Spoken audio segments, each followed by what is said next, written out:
Happy Friday, Class 3 and Class 4. Welcome to your reading session for today. We are going to look at the second half of the poem, A Message from Your Brain. I know that sometimes work can seem far too much, but it's possible, honest, that I know that if you keep on trying and do not give up, you'll get there and your brain will grow. Growth mindset is something that we should all have. It's important to keep you succeeding, so keep your mind open and try some new things because all of us brains need a feeding. If something goes wrong, then it's not a big deal. Don't panic or give up or stop. You can do it as long as you give it your best. With practice, you'll end up on top. So your questions, you've got 4 questions now, and then I'll tell you the 5th one after. So what 3 things does the brain say you should not do when something goes wrong? What do you think the poet means when they say that all of us brains need a feeding? Can you think of 3 words that rhyme with deal? And what do you think the purpose of this poem is? Pause me, have a go at answering, and then when you're ready, come back. We will go through the answers of these 4, and then I will explain question 5 to you.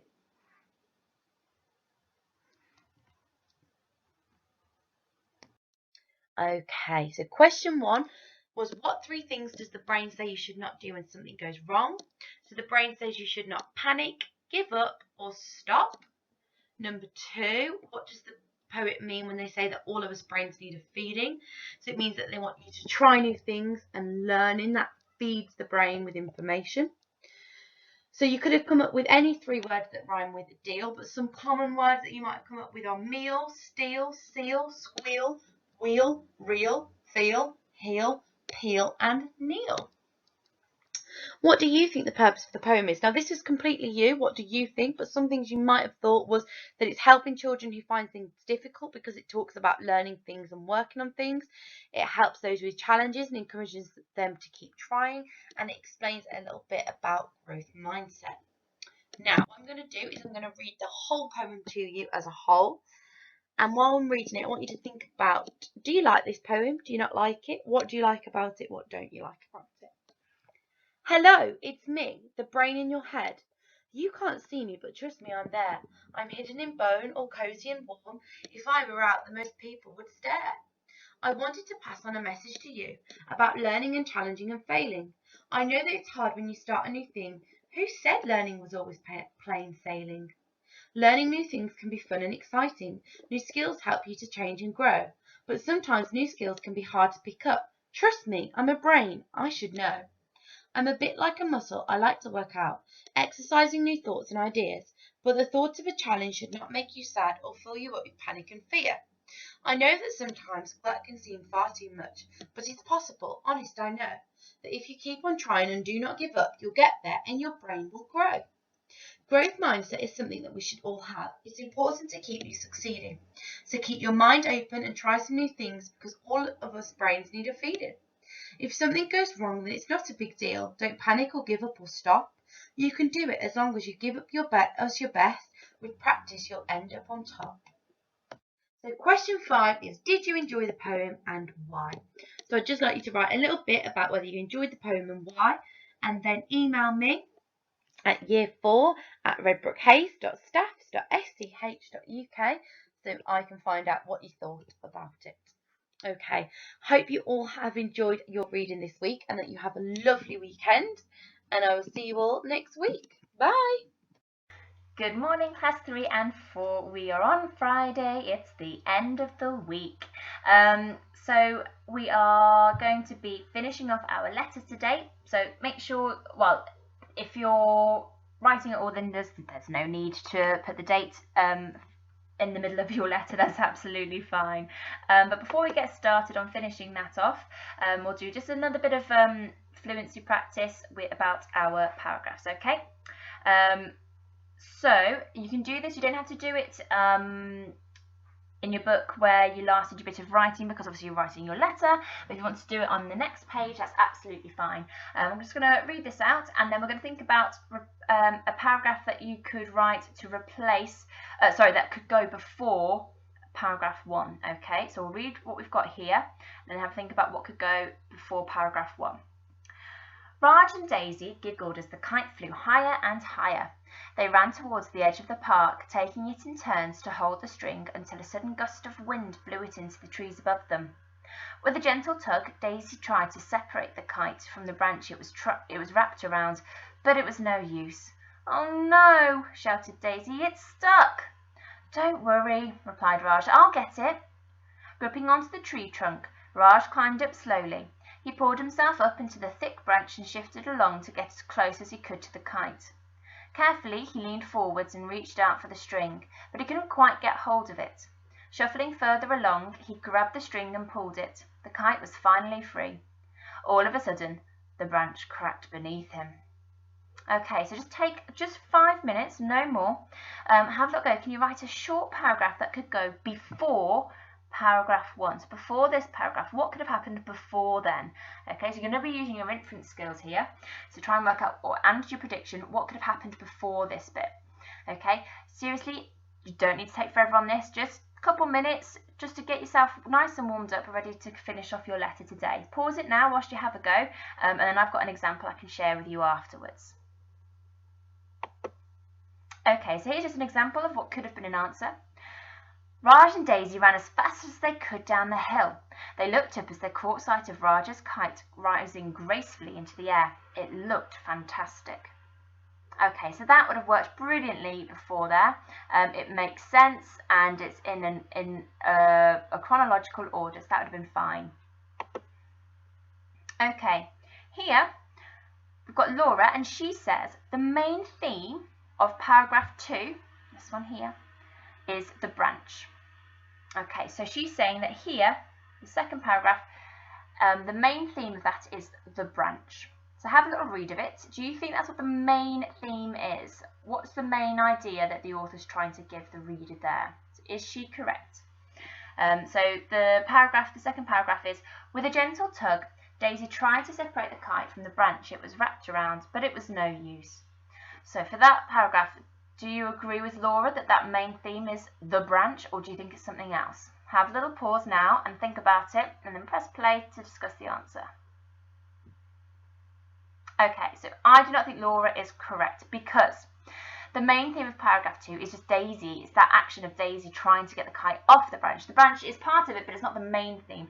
The main idea, the main focus of that paragraph is all about Daisy trying to free the kite, trying to get it off the branch. Okay, so your task then today is finishing off your letter. You have already hopefully done your first paragraph. If you've planned to do more than 3, then you might have done 2 paragraphs yesterday. Okay. In that first paragraph, hopefully you've told your teacher everything that you'd like to tell them about your experiences from lockdown. Your next paragraph, this can be all about what you are most looking forward to after lockdown. If you give lots of information about more than one thing here, then perhaps you might need to start a new paragraph. So if you're going to talk about more than one thing or more than one main idea, then you can split that into 2 paragraphs, that's fine. Then your last paragraph, which again could be split into 2 if needs be. This is your opportunity to ask your reader, who's your teacher, any questions, or perhaps mention any worries that you have about lockdown ending or returning to school. So remember all those techniques we talked about, so writing in present perfect tense, writing in first person, and of course using paragraphs. Now, if you remember, I said yesterday as well, if you'd like to, you can post your letter to school when it's finished, once you have finished it, checked it and edited it if you need to. Then you could either post it to school if you like. You can do it with a stamp and put it in the letterbox, or you could simply go and pop it in the office for us in an envelope. That'd be nice. Or you could take a picture of it and send it in an email to Miss Foster if you're in year 4, or to me, Miss Cunnington, if you're in year 3. Or you could simply, once you've written it out by hand in your book, you can then perhaps type it up in an email and email it to us. Either one of those would be amazing, but don't feel you have to. If you'd rather you didn't, that's fine. I just really want you to have a go. But of course, if you want any of those questions answered, or at least attempted to answer, then please do send them to us. But also, if you have particular questions that kind of come up as you're writing this, then keep hold of it, and when you have your Zoom call today, then you can talk to us or mention or ask any of those questions on the Zoom call, because the chances are you're not the only one that's thinking them. So remember, there's no such thing as a silly question, because we've never had to do this before. So please do feel free to ask anything. Okay, so if you don't get to send us any of your send us your letter, then at least perhaps try and ask some of those questions during the Zoom call that you'll be having today. Okay, should be having today anyway. So have a fantastic weekend, guys. Thank you so much for all your hard effort this week and for trying your absolute best. I really appreciate it. Have a wonderful and safe weekend, and I will speak to you next week. Bye, guys. Good morning, class 3 and 4. Happy Friday. I hope you're ready for our last maths lesson, and then you've got a lovely weekend to enjoy. So we're going to look at recapping division. Okay, guys, so we're going to have a look at some different methods you can use when doing division. The first one we're going to look at, it's got a bit of a funny name. You might know it as short division, or you might know it as the bus stop or the bus shelter method. Okay, so this one works where you put your number, so 88, and you put a little bus stop over it, and you put the number you're dividing it by on the outside. Okay, so then rather than with multiplications, when you go from the ones up, you start at the highest numbers. We're going to start with the tens here. So we would do 8 divided by 8, which is 1, 8 divided by 8, which is 1, and we get the answer 11. So that one's quite simple. Another way we can look at it is by splitting it into part-whole models. So complete the division calculation using the part-whole model. They've used counters, or you can just write the numbers in. So 30 divided by 3. So we've got 1, 2, 3 tens. So the answer to that is 10. 9 divided by 3 is 3. We pop those two numbers together and we get 13 as our answer. Okay. Another one we can look at is 48 divided by 4. So we can do this, which is called arrays. So you draw out 48 dots and you circle them into groups of 4. So we've got 1, 2, 3, 4, 5, 6, 7, 8, 9, 10, 11, 12. So we've got 12 groups. That's another way you can use arrays. Okay, I know Miss Cunnington uses this method, which is a nice one.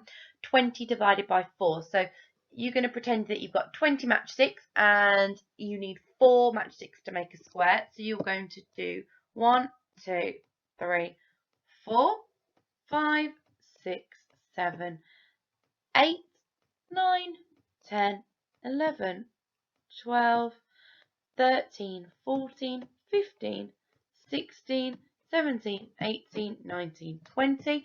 We're going to stop at 20. We've been able to make 5 whole squares, so our answer is 5.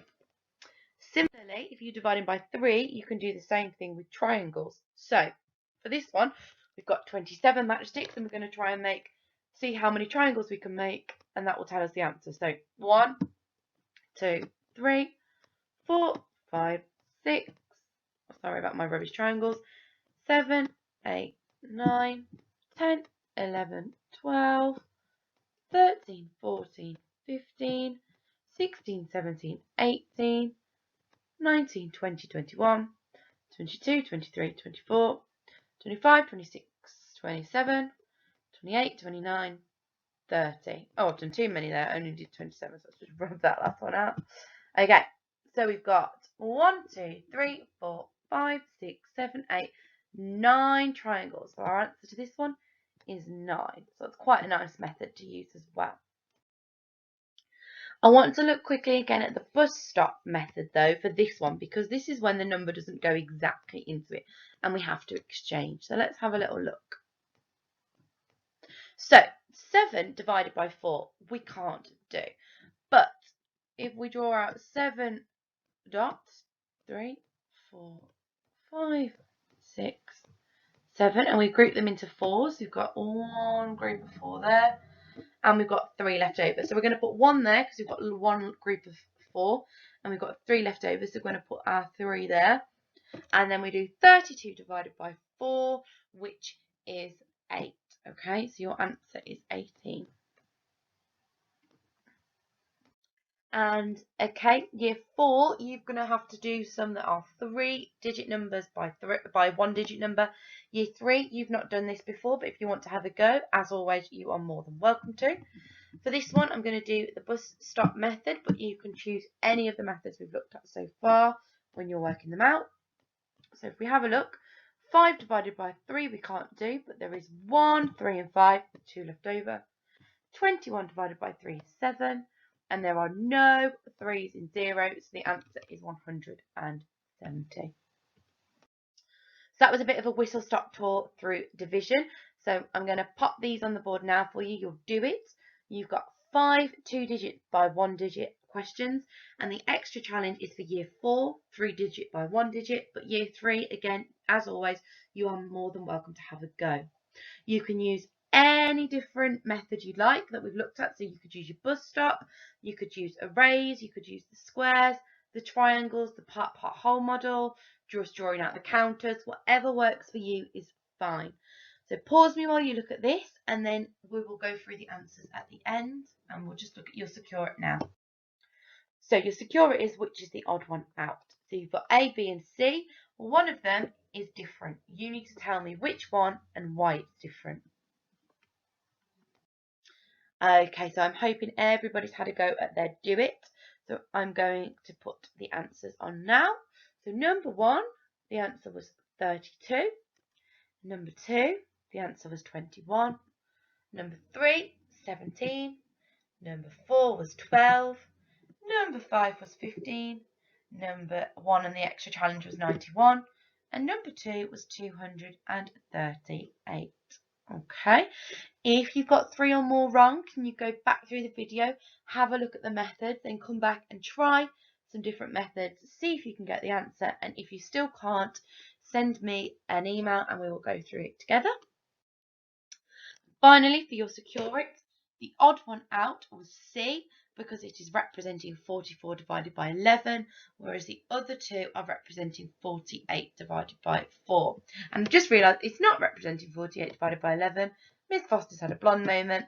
It's representing 48 divided by 4, which equals 11. Or I suppose you could do 44 divided by 11 equals 4. Okay, I hope that all makes sense. Any problems, just send me an email. I'll go through it with you, and I will see you all next week. Bye!